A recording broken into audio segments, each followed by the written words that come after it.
Bienvenidos a este espacio de Centro Bíblico Crecer.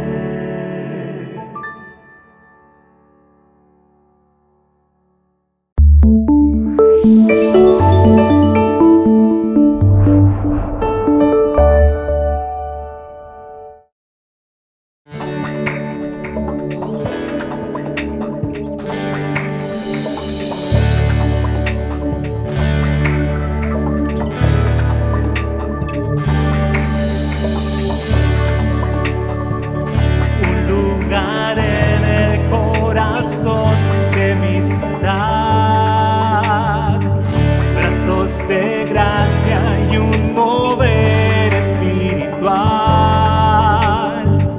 celebraciones de alabanza a Dios. Crecer es encontrar amigos de verdad, vivir la historia en comunidad. Crecer es perdonar y volver a intentar, dejar el miedo y avanzar. Crecer es transformar la dura realidad, es caminar por fe y creer. Una familia que te ayudará a vencer, sabiendo que en Jesús hay poder. Bienvenidos al Centro Bíblico Crecer.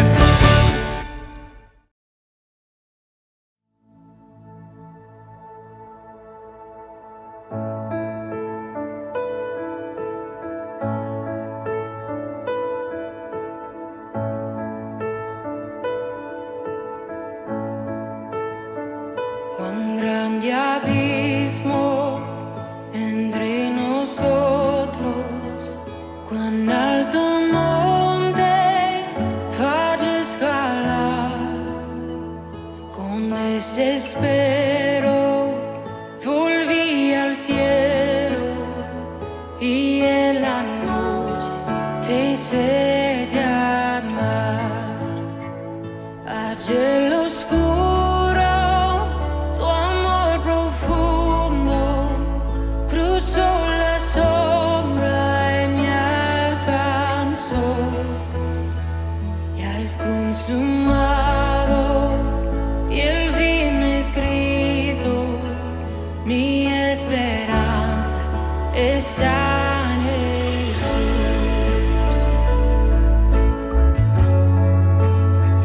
¿Quién imagina piedad tan grande, tan plena gracia al corazón? El Dios eterno dejó su gloria de mi pecado, Él se vistió. La cruz hablado, soy perdonado, el Rey de Reyes me adoró. Señor hermoso, te pertenezco, mi esperanza está en Jesús. Oh, aleluya, sea que me libertó, aleluya, de la muerte me arrancó, las cadenas quebrantó, y en su nombre hay salvación, mi esperanza está en Jesús.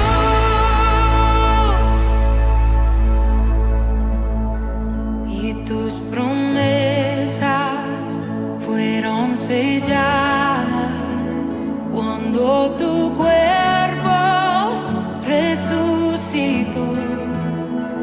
Desde el silencio, tu gran rugido quebró el poder de la muerte en mí.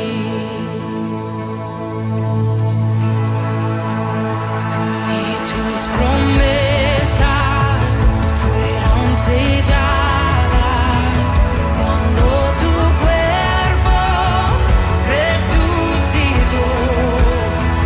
Desde el silencio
Gracias por venir, gracias por estar ahí.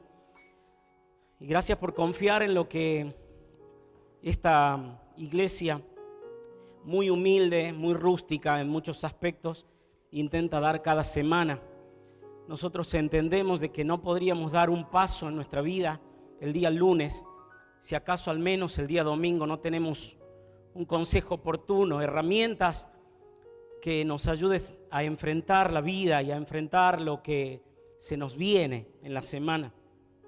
Así que agradecemos a cada uno de ustedes por estar allí. Agradecemos también a los que nos siguen por internet. Usted sabe que a partir de los días lunes a las 18 horas, si la tecnología a veces no falla, este video está en nuestro canal de YouTube, Centro Bíblico Crecer, no solo para que aquel que lo está viendo ahora, sino para todos aquellos que quieran revisarlo, tomar notas, quizás volver a escucharlo, lo puedan hacer, compartirlo para aquellos que quizás no han tenido la oportunidad de hacerlo. Hace unos domingos atrás hemos comenzado una nueva serie de reflexiones bíblicas basadas en el libro de Segunda Crónicas. La serie se llama Juego de Tronos y esto es simplemente pensar en los reyes de Judá. Ustedes saben muy bien, lo hemos escuchado domingos atrás, que el reino de Israel tuvo un cisma, tuvo una división a causa de la soberbia de uno de sus reyes, y entonces 10 tribus se separaron de las otras 2, y estas últimas 2, las tribus de Judá y de Benjamín, formaron un reinado, y ese reinado tuvo 20 reyes, de los cuales 8 fueron reyes que hicieron lo agradable delante de Dios. Y entonces domingos anteriores ya hemos visto algunos, hoy vamos a ver el que nos toca, que es el rey Joás, y los domingos subsiguientes vamos a completar entonces la serie, así que te invitamos a que seas parte de esto y escuches consejo de Dios. Y usted me dirá, pero ¿por qué no estudiamos acaso el virreinato del Río de la Plata? ¿Por qué no estudiamos los presidentes argentinos? Todos los que estamos aquí, la gran mayoría, entiendo, si no todos somos nacidos, somos oriundos de este querido país llamado Argentina, que en el año 1810 dio su primer grito de libertad y en el año 1816 se logró la independencia de imperios como el inglés o el español, sobre todo. ¿Por qué no estudiamos las presidencias argentinas? Y sencillamente, y para ir iniciándole al tema, quiero decirle que estudiamos los reyes de Judá, porque dice Romanos capítulo 15, versículo 4, que las cosas que se escribieron antes, se escribieron para nuestra enseñanza, a fin de que por la paciencia y la consolación de las Escrituras tengamos esperanza. Es decir, no estudiamos libros de historia argentina porque no hacen más que ilustrarnos lo que somos como ciudadanos argentinos, pero estudiar la Biblia y personajes de la Biblia y párrafos de la Biblia nos otorgan, producen en nosotros lo que conocemos como esperanza. Vaya casualidad, fue la última canción que hemos cantado, porque la esperanza está en Jesús. Por eso estudiamos la Biblia, por eso estudiamos historias de gente que algunos vamos a conocer en los cielos, todos aquellos que hayamos puesto nuestra fe en Jesucristo como Salvador, pero muchos otros no. Y entonces, en el caso del rey Joás, vamos a notar que tuvo virtudes, pero también tuvo errores, como también las tuvo Josafat, que vimos el domingo anterior, o el rey Asa, que vimos el anterior también. Me gustaría que usted vaya a su Biblia en segundo libro de Crónicas, en el capítulo 22, 23 y 24. Lo animamos a traer la Biblia, si fuese en papel mejor, porque a veces la digital nos ayuda en encontrar el texto más rápido, pero nos cuesta un poquito más marcar, poner separadores, hacer notas, subrayar. Si usted es ágil en esto, lo felicito. Los que somos de vieja guardia, nos encanta todavía usar la Biblia en papel. Sea la que fuere, que usted tenga a mano, Segunda Crónicas capítulo 22, 23 y 24, y vamos a leer algunos textos allí. El título de la reflexión de este día es: no todo está perdido, no todo está ganado. Me hubiese encantado dejar la primera expresión y decir, no todo está perdido. Y entonces ante una pandemia mundial decir, tranquilo, no todo está perdido. Ante un desastre económico como el que algunos de ustedes y nosotros tenemos, podemos decir, no todo está perdido. Ante el informe médico o bioquímico que llega a nuestras manos y que nos altera la paciencia y la paz, poder decirle, no todo está perdido. Pero sabes que la vida de Joás me hace pensar también en que, mucho cuidado, no todo está ganado. Porque si acaso Joás hubiese respetado los primeros años, y vamos a verlo en unos minutos más, en el que con la regencia, el liderazgo, la autoridad moral y espiritual de un sacerdote llamado Joiada, él podría haber procurado vivir toda su vida así, probablemente el título del mensaje hubiese terminado en la primera expresión, no todo está perdido. Pero cuando vemos la vida de Joás como la vida tuya o la mía, que ya hemos cursado algunos años y decimos estamos llegando ya casi al final, no porque peinemos canas o tengamos anteojos cada vez más gruesos o no tengamos ni canas para peinar, sepamos de que en cualquier momento tendremos que rendir cuenta a aquel que va a pedírnosla, y cuando demos cuenta, rindamos cuenta, tendremos que reconocer que hemos quizás empezado bien la carrera, pero nos hemos descuidado al final. Por eso la advertencia, mi querido amigo, en esta mañana es, no todo está perdido, ánimo, pero también no todo está ganado. Y me gustaría que consideremos 5 aspectos, 5 elementos de la vida de Joás. En primer lugar, voy a hablarte de una infancia dramática. Una infancia dramática. Yo quiero que veas aquí en el texto conmigo. Dice 2 Crónicas, capítulo 22, verso 10 al 12, que cuando Atalía, la madre del rey Ocosías de Judá, supo que su hijo había muerto, comenzó a aniquilar al resto de la familia real de Judá. Tranquilo, no leíste mal.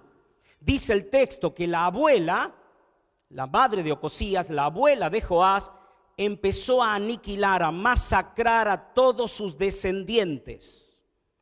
Y sigue diciendo el texto bíblico, pero Josaba, hermana de Ocosías e hija del rey Joram, tomó a Joás, el hijo más pequeño de Ocosías, y lo rescató de entre los demás hijos del rey que estaban a punto de ser ejecutados.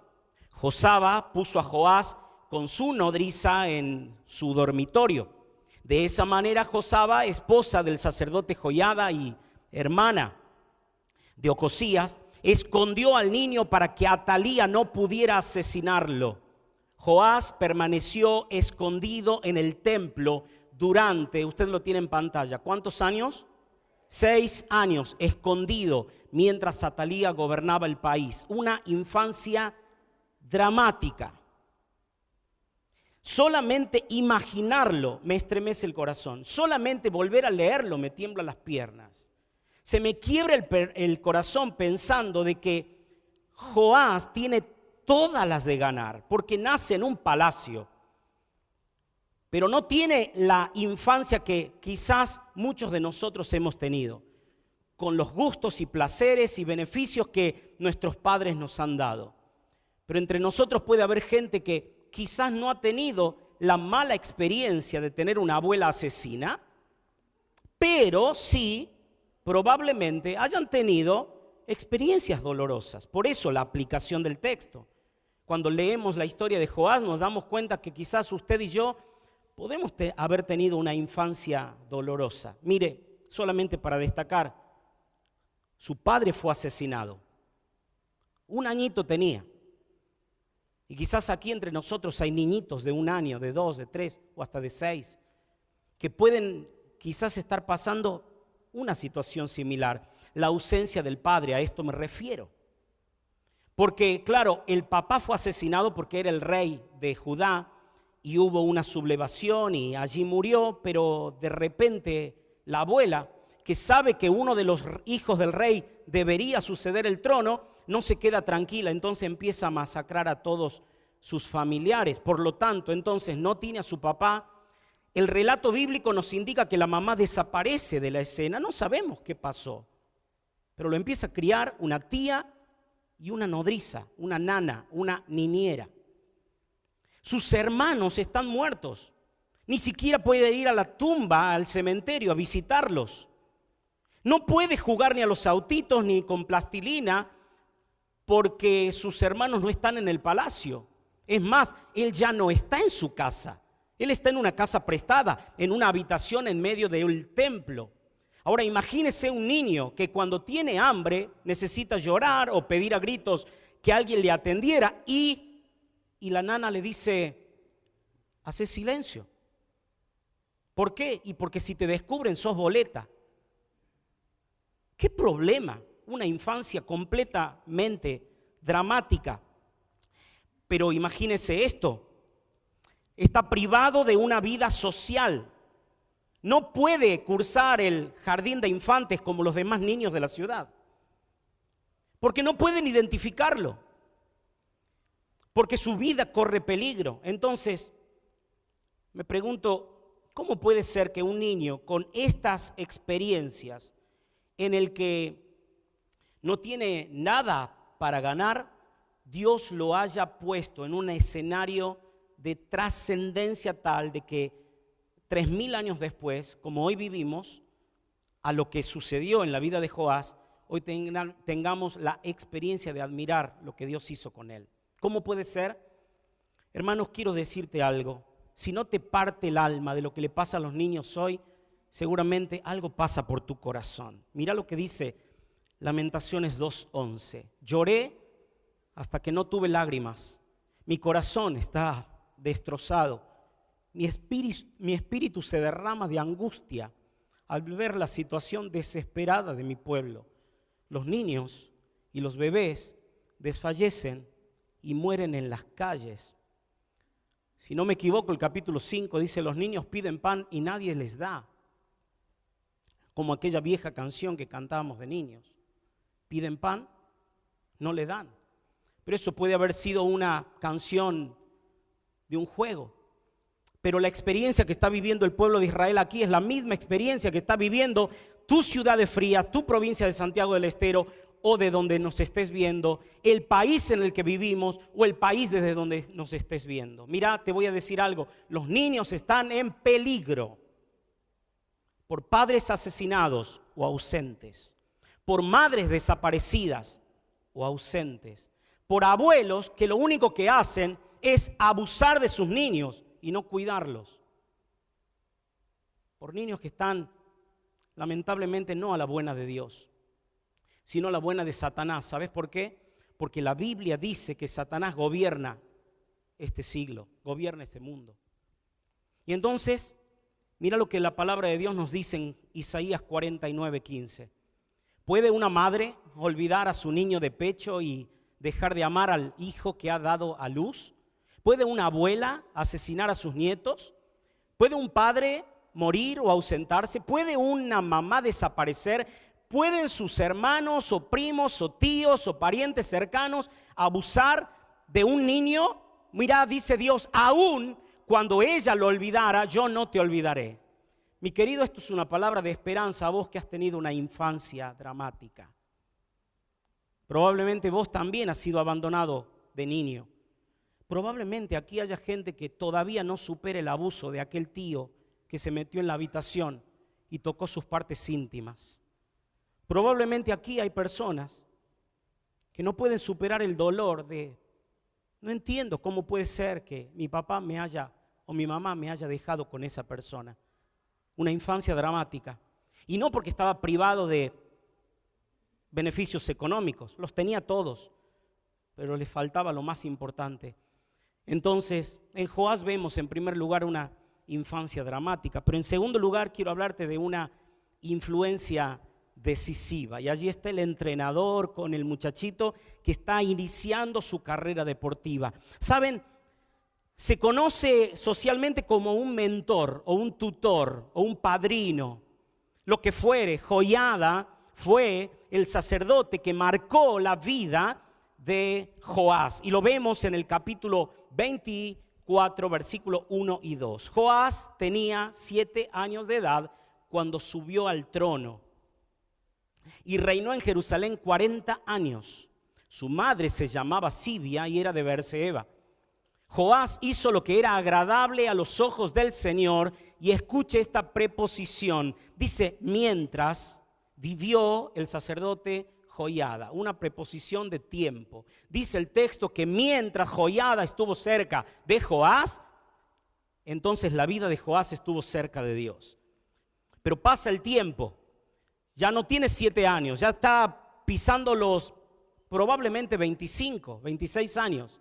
Y dice el texto en el versículo 14 y 15, mientras vivió el sacerdote Joiada, continuamente sacrificaron ofrendas quemadas en el templo del Señor. Joiada vivió hasta una edad muy avanzada y finalmente murió a los 130 años. ¿Sabe? No era muy común que la gente viviese tanto tiempo. Dicen los comentaristas, teólogos de la Biblia, que muy probablemente el mundo estaba en tanta oscuridad, en tanto desapego a Dios y a la palabra, que Dios tuvo misericordia del reino de Judá al otorgarle una gracia extra a Joiada para que no muriese, para darle vitalidad y para que por lo menos en el reinado de Joás al menos hubiese sintonía con Dios. Una influencia decisiva. Me hizo acordar a una reina judía ella, pero en un reinado pagano. Y dice la Biblia que Hadasa, llamada también Esther, tenía un tío o un primo mayor que ella que la cuidaba, que la regenteaba, que la lideraba. Y dice la Biblia en Esther capítulo 2, versículos 7 y verso 20, Mardoqueo, así se llamaba este influyente, decisivo, tenía una prima muy hermosa y elegante llamada Hadasa o Esther, a la que cuidaba porque era huérfana. Una infancia dramática. La había adoptado como su propia hija cuando sus padres murieron. Una infancia dramática. Pero dice el versículo 20 que Esther aún mantenía en secreto que era judía, y eso le había ordenado Mardoqueo, a quien ella seguía obedeciendo, tal como lo había hecho cuando él cuidaba de ella. ¿Sabe? Cuando uno logra la mayoría de edad, por lo general los jóvenes y adolescentes tienden una frase que es como una frase de libertad, un grito de guerra, que dice, ya soy legal, ya sos legal. ¿Y sabe qué significa eso? No es otra cosa que una independencia de los padres. Es una anarquía total, ya puedo hacer lo que quiero. Y muchos de los jóvenes se olvidan de quién los coordinó, quién los llevó de la mano. Y a mí lo que me encanta de Joás, pero también de Esther, es que entendieron muy bien que sin Joiada o sin Mardoqueo podrían haber cometido locuras. Te pregunto a vos, que sos jovencita, jovencito, ¿estás siendo agradecido por las horas que líderes, pastores de esta comunidad de fe han invertido en vos para que puedas acercarte a Dios? ¿O ya sos legal y haces lo que te dicta el corazón? Dice la palabra de Dios, mira este texto, Hebreos capítulo 13, versículo 7. Esto ya no es solo para jóvenes, es para vos, mi hermano adulto, que dice la Biblia y te insta a que te acuerdes de tus pastores, que te dieron a conocer la palabra de Dios, que pensés, que consideres, que pongas tu atención en los resultados de su conducta y que imites su fe. Mi hermano, ¿estás siendo agradecido con sus pastores? No estoy hablando de un nombre propio o particular. Estoy hablando de aquellos que han invertido tiempo, energía, dinero, consejos en nosotros durante nuestra vida espiritual. Hemos sido de agradecerles, hemos sido de valorar los consejos que nos han dado. Saben, hay jóvenes entre nosotros que son coleccionistas, no de llaveros, sino de consejos. Y lamentablemente tienen repisas llenas de consejos. Y como se dio cuenta que a veces los souvenirs de los cumpleaños de 15 quedan llenos de polvo y de telas de araña. Lamentablemente nosotros los adultos, jóvenes, niños, todos hoy tenemos que reconocer de que quien haya sido una influencia decisiva en nuestra vida, muchas veces no es valorado. ¿Quién fue tu mentor? ¿Quién fue tu tutor? ¿Quién te discipuló? ¿O quién lo está haciendo en este último tiempo? Ahora la palabra de Dios nos dice que estuvo el tío y sacerdote Joiada. Aquí hay personas que tienen sobrinos y saben muy bien que sus padres biológicos o adoptivos no están haciendo la mejor tarea. Y sería muy bueno que vos, que sos como un Joiada, un tío político, o que sos como Josaba, una tía biológica, te hagas cargo de esos niños preadolescentes y adolescentes y que puedas acompañarlos en el proceso de encontrarse con Dios, pero también de seguir las Escrituras. Ahora, si estás diciendo, bueno, pero yo no soy el padre, ¿se lo vas a dejar a la vieja Talía? Ay, mi hermano, Dios nos está desafiando hoy a tomar cartas en el asunto y que respetemos y valoremos a aquellos que nos han guiado espiritualmente, aquellos que no han sido padrinos solamente por una ocasión de ceremonia religiosa, sino que son aquellas personas que nos han cuidado y nos han orientado. En tercer lugar, yo quiero hablarte de una iniciativa diligente. Esto es lo que tuvo Joás, el rey. 7 años llega al trono, regenteado, gerenciado, acompañado por este gran sacerdote llamado Joiada. Pero en un momento, dice la Biblia, y lo expresa de esta forma: pasado algún tiempo, versículos 4 y 5 de Segunda Crónicas, capítulo 24. Pasado algún tiempo, Joás decidió restaurar el templo del Señor. Esto es iniciativa, hermano. Decidió restaurar el templo del Señor. Así que reunió a los sacerdotes y los levitas y les dijo: vayan por las ciudades de Judá y recojan dinero de todos los israelitas para que cada año sea reparado el templo de su Dios. Y escuche esto: trabajen en esto con mucha diligencia. Trabajen en esto con mucha diligencia. ¿Qué hicieron los levitas? Dice el texto allí, lo tiene usted en su Biblia personal. Los levitas no lo hicieron así. Te explico. Los levitas eran los oficiales del templo. Son los que echaban alcohol en la puerta, los que nos pedían que nos saniticemos el calzado, los que nos tomaban la temperatura. Eso eran los levitas. Los que nos dirigen en las canciones, los que nos saludan con el puño. Los levitas eran los que acomodaban las sillas, los que ofrecían sacrificios. Los levitas eran los servidores, y los servidores del templo no pusieron diligencia. ¿Cómo te quedó el ojo? Ya morado a mí, obviamente. Siempre soy muy autocrítico. Y entiendo de que Dios hoy me está diciendo: ¿y vos, Andrés, estás poniendo diligencia? Me hizo acordar a un personaje también supremo llamado Booz. B-O-O-Z, Booz.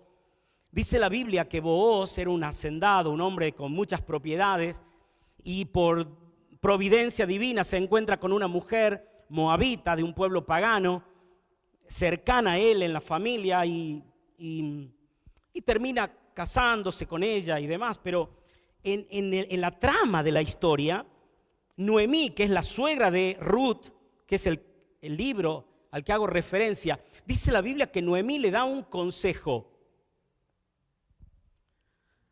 a Ruth y le dice estas palabras. Entonces Noemí le dijo: espérate, hija mía, a ver qué sucede, porque este hombre, vos, no va a descansar hasta dejar resuelto este asunto hoy mismo. Esto es iniciativa diligente. Y entonces me preguntaba: ¿qué pendientes tenés en tu vida, hermano? ¿Sabes qué hizo Joás? Decidió reparar el templo. Luego exhortó a Joiada y a los levitas a que lo hicieran. Y el texto que no leímos dice al final, y te lo pongo aquí para que lo podamos ver, dice al final: restauraron el templo de Dios de acuerdo con el diseño original y lo reforzaron. Quiere decir que no solo que hubo iniciativa, dio el primer paso, sino que fue diligente, procuró que la tarea se hiciera. muchos de nosotros tiramos la idea y después y que se encarguen los obreros. Y Dios nos está hoy demandando que no solo tengamos iniciativa, sino diligencia. Eso significa que procuremos que la tarea se haga. Y vuelvo a preguntarme entonces, ¿quedó una llamada pendiente por hacer o un mensaje por escribir? Ya hay personas que se están corriendo de la silla, poniéndose incómodos. Una relación por restaurar puede ser con tu esposo, tu esposa, tu hijo, tu vecino, tu hermano en Cristo, tu pastor, tu oveja. Un servicio por brindar, un trabajo por realizar, un depósito por acomodar. ¿Quedó algún curso por concluir? ¿Quedó algún libro por terminar? Aunque sea lee 3 Juan, tiene 20 y tantos versículos, pero termina algo. Algo hay que comenzar y algo hay que terminar, porque ¿sabes qué? Necesitamos iniciativa, pero diligente. La palabra de Dios nos dice en Romanos 12:11, si algo demanda diligencia, no seamos como perezosos. Sirvamos al Señor con espíritu ferviente. ¿Sabes que la palabra diligencia en este texto, escucha, tremendo, dato de color, pero también una perla de gran precio de la Escritura? Cuando vos lees la palabra diligencia en Reina Valera contemporánea, que es la versión que tenemos aquí, viene de una palabrita griega que es la palabra enteos. Enteos. En significa dentro. Teo significa Dios. ¿Sabes qué significa entonces diligencia? Significa entusiasmo. Con Dios adentro. Quiere decir entonces que el único que puede meterle pilas al asunto es alguien que tiene al Espíritu Santo dentro. Por eso no podemos pedirle peras al olmo. Por eso es que no podemos pedirle a una persona que crezca si no nació.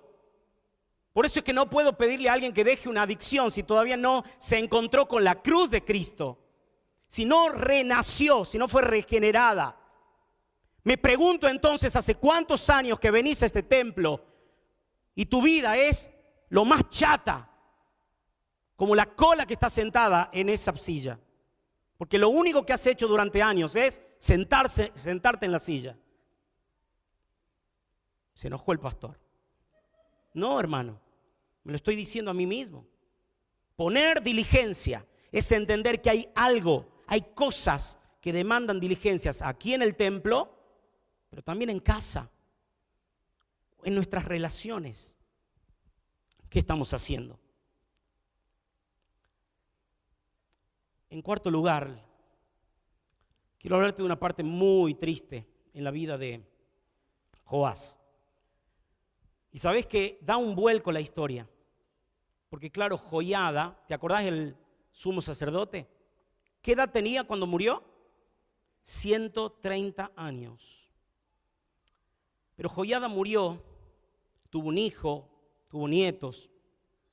Dicen los teólogos que uno de sus nietos, llamado Zacarías, al ver que el vuelco de Joás y de los líderes del pueblo, del Dios al que habían servido durante tantos años, a los ídolos, dice la Biblia que Zacarías fue y los confrontó. Y aquí vemos este cuarto elemento, una ingratitud decepcionante. ¿Sabes? Dicen por allí los que saben y escriben poemas que la ingratitud es uno de los peores males porque viene siempre de alguien cercano. Siempre viene de alguien cercano. No podés esperar que una persona a la que no conoces o saludás de vez en cuando te muestre agradecimiento. Pero el ingrato, lamentablemente, es una persona que está cerca tuyo y que no hizo ni siquiera por pensar en el bien que recibió. Bueno, fue el caso de Joás, lamentablemente. Dice 2 Crónicas capítulo 24, verso 20, que el Espíritu de Dios vino sobre Zacarías, hijo de Joiada, el sacerdote. Resalto aquí esto, puede traducirse como hijo o hijo como linaje. Puede haber sido un nieto de Joiada. Pero el texto dice que Zacarías se puso de pie delante del pueblo y dijo: esto dice Dios. Qué valentía que hay que tener para pararse delante del rey, delante de los líderes, delante de los diputados, de los senadores, de los concejales, de todos aquellos que dictan leyes injustas, de todos aquellos que hacen maldad, pararse delante de ellos y decir: esto dice Dios. Amén. Esa expresión, espero que no haya sido de lástima, no lo digo por quien lo dijo, sino de mi propio corazón. El amén como: ay, por favor, que alguien se anime. Y la palabra de Dios nos dice que Zacarías les dijo al pueblo: ¿por qué desobedecen los mandatos del Señor e impiden su propia prosperidad? Es que este es el error, no solo ofender a Dios, sino también hacerse daño ellos mismos. Ustedes han abandonado al Señor y ahora Él los ha abandonado a ustedes. No porque Dios sea infiel, sino porque Dios dice: bueno, si no quieren tener relación conmigo, no puedo hacer más nada. ¿Cómo termina la historia? Tristemente, una ingratitud decepcionante. Y dice el texto bíblico, versos 21 y 22, que los líderes tramaron matar a Zacarías. Y el rey Joás ordenó que lo mataran a pedradas en el atrio del templo del Señor. Así fue como el rey Joás pagó a Joiada por su lealtad. Mató a su hijo. Las últimas palabras de Zacarías al morir fueron: que el Señor vea lo que ellos hacen y vengue mi muerte. No está pidiendo venganza, está pidiendo justicia. Lo que nosotros hacemos por lo general cuando nuestros derechos son vapuleados y despreciados. Pero el problema aquí no es Zacarías, porque al fin y al cabo tiene una eternidad en los cielos. El problema es la ingratitud de la gente. Bueno, dice Salomón en sus escritos, Eclesiastés, en el capítulo 9, versos 14 y 15, que había una ciudad pequeña con unos cuantos habitantes, y vino un rey poderoso con su ejército y la sitió, la invadió. Un hombre pobre, pero sabio, sabía cómo salvar la ciudad, y así la ciudad fue rescatada. Sin embargo, pasado el incidente, a nadie se le ocurrió darle las gracias. A nadie. Y vos te acordarás de los leprosos con Jesús. Y de los 10 leprosos, ¿cuántos se sanaron? Los 10 se sanaron, pero solo uno se destacó y dijo: pero esto merece una alabanza. Llegó delante de Dios, se postró en tierra delante de Jesús y le dio las gracias. Y Jesús dice: che, ¿no eran 10? Sí, eran 10. ¿Y los otros 9? Eclesiastés 9:14. Nadie se le ocurrió dar las gracias. Pregunta, mi hermano, ¿le estás dando gracias? Y vuelvo al punto 2. A aquellos que han guiado tu vida, ¿has sido agradecido con aquellos que han invertido tiempo, energía, dinero, consejos en vos? ¿Estás siendo agradecido con quien te hizo la última gauchada? ¿Te cambió el neumático? ¿Te pasó una tacita de azúcar? Simplemente te hizo de remis de un lugar a otro. Y vos ni siquiera te tomaste o te percataste de decir: che, al menos un gracias, maestro, gracias. ¿Sabes que el problema de la ingratitud es peor que del desagradecido? Y te voy a explicar por qué. El desagradecido no da gracias. El ingrato no cree que deba dar gracias. Y el problema de muchos de nosotros es que somos ingratos, no desagradecidos. Porque el desagradecido muchas veces es: me colgué, disculpa, te doy las gracias. Pero el ingrato es: pero si acaso él es el que tiene, me tiene que hacer el favor. A mí el que me tiene que visitar es él, si es el pastor. Los políticos son los que tienen que asistirnos y nosotros ingratos. ¿Y ante Dios somos agradecidos? Mira este texto. ¿Es así como le pagás al Señor? Pueblo necio y sin entendimiento. Si yo estoy duro esta mañana, me imagino que Moisés, cuando escribía Deuteronomio, es un poquito más. Él trata al pueblo de necio y sin entendimiento. En otras palabras, una persona que no le da. No le da. Y dice Moisés aquí, ¿no es Él tu padre quien te creó? ¿Acaso Él no te formó, no te estableció? ¿No es Él el que te da la bendición de vivir? ¿Y vas a seguir con esa actitud de ingratitud? No, pues si acaso Él es Dios. Él tiene que hacer llover, Él tiene que hacer salir el sol, Él me tiene que dar de comer y Él me tiene que dar salud para que yo salga a trabajar. Él es Dios, que se la banque. No, ¿cómo que se la banque? Más respeto, es el Señor de los señores, el Rey de los reyes. En Frías, en Santiago del Estero, decimos con un tincazo Él podría sacarnos de en medio. Así que más respeto. Lo mínimo que podemos hacer es reconocer, Él es mi Padre, tengo que honrarlo. Él es el dador de todas las cosas, tengo que darle las gracias. Y tengo que tener un corazón siempre en deuda delante de Dios. Termino y te agradezco el tiempo que me estás escuchando. Quiero hablarte de un imperio derrotado. Así termina la historia de Joás. Un imperio derrotado. ¿Saben cómo termina? Dice el texto bíblico, un año después, verso 23 al 26 de 2 Crónicas 24. Un año después, Dios castigó a Joás al permitir que una pequeña parte del ejército sirio derrotara a su gran ejército. Los sirios invadieron Judá y Jerusalén, mataron a todos los jefes del país, a todos aquellos que se habían complotado con Joás para matar a a Zacarías, y después de robar las pertenencias del pueblo, las enviaron al rey de Siria. Y dice el texto que a Joás lo dejaron gravemente herido. Y en cuanto los sirios se retiraron, sus ayudantes, Sabá del amonita y Josabá del moabita, se vengaron del asesinato de Zacarías y mataron a Joás en su propia cama. Esto se llama traición. Luego lo enterraron en la ciudad de David, pero no en el cementerio de los reyes. ¿A que no saben a quién sí enterraron en el cementerio de los reyes? A Joiada. Los sacerdotes no tenían un nicho propio allí. Ellos tenían como otro cementerio. Pero Joiada había hecho tanto bien delante de Dios y delante del pueblo que él lo honraron probablemente en la tumba que le correspondería a Joás, que lo enterraron quizás en un nicho común. Un imperio derrotado. Mira lo que dice la Biblia acerca de Nabucodonosor. Daniel capítulo 5 verso 20 dice, sin embargo, cuando su corazón y su mente se llenaron de arrogancia, le fue quitado el trono real y se le despojó de su gloria. Un imperio derrotado. Esto le pasa, ¿sabe a quién, hermano? A los soberbios, a los altivos, a los arrogantes.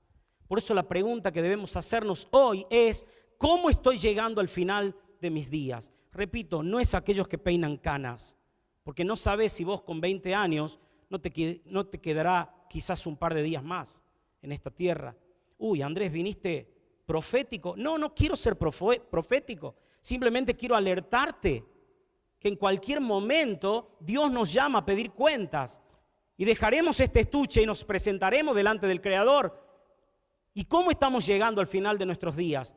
La palabra de Dios dice que más vale un buen final que un buen principio.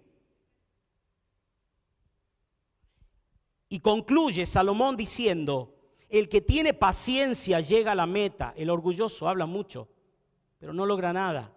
Hermano amado, ¿has comenzado bien tu vida cristiana? ¿La recordás?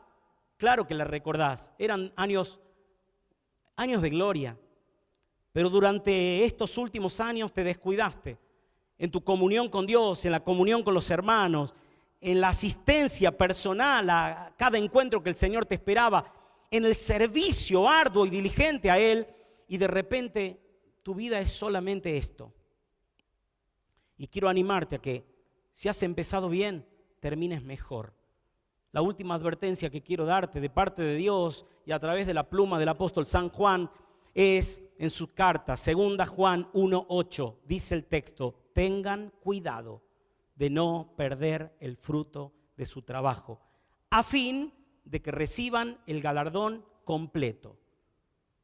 Quiero que lo vuelvas a leer, lo voy a hacer yo en voz alta. Dice el texto, tengan cuidado. Hermano, tened mucho ojo. Tengan cuidado de no perder el fruto de su trabajo, a fin de que reciban el premio completo, no desgastado, no a la mitad. Bueno, esto es lo que te tocó. Mi hermano amado, quiero animarte en esta mañana a que arranques bien, pero que concluyas mejor. Y que si tuviste una infancia dramática, sabe que no todo está perdido. Pero también sabe que no todo está ganado. Y que tenés que valorar la influencia que sos para otros y que otros fueron en vos, determinantes y decisivos. Que tengas iniciativa, pero que sea diligente. Que también entiendas de que tenés que ser agradecido, no un ingrato. Y que te entiendas que tu imperio puede ser derrotado en cualquier momento. Porque antes de la caída es la soberbia. Y cuando nosotros en este juego de tronos ocupamos el nuestro y descuidamos y desplazamos a Dios, tened cuidado, el Señor va a hacer notar que Él es el único Rey de los reyes y Señor de los señores. Te animo entonces a que una vez más podamos decirle a Jesús, no en canción, pero sí en oración: Señor, te he fallado, pero sé que mi esperanza es Jesús. ¿Oramos? Padre amado, gracias te damos en esta mañana por tu palabra y la historia de Joás. Gracias por la historia de Joiada, gracias por Josaba, gracias por la valentía de cada uno de ellos. Gracias, Señor, te damos porque en la Escritura nos vemos reflejados siempre. Y hoy nos has desafiado, pero también nos has confrontado a que seamos sabios en el uso de nuestro tiempo, de nuestros recursos, para que en todo sea tu nombre glorificado. Señor, si entre nosotros hubiese alguien, o a través de la pantalla, que todavía no reconoció a Jesucristo como el único Salvador y el Señor, que ahora mismo el Espíritu Santo puede entrar y convencer de pecado, de justicia, de juicio, que haya nuevo nacimiento, nueva vida y gloria en los cielos, como también lo festejamos aquí en la tierra. Te adoramos, Señor, te cantamos, te adoramos, lo hacemos en el nombre de Jesús. Amén. Este espacio fue presentado por Centro Bíblico Crecer.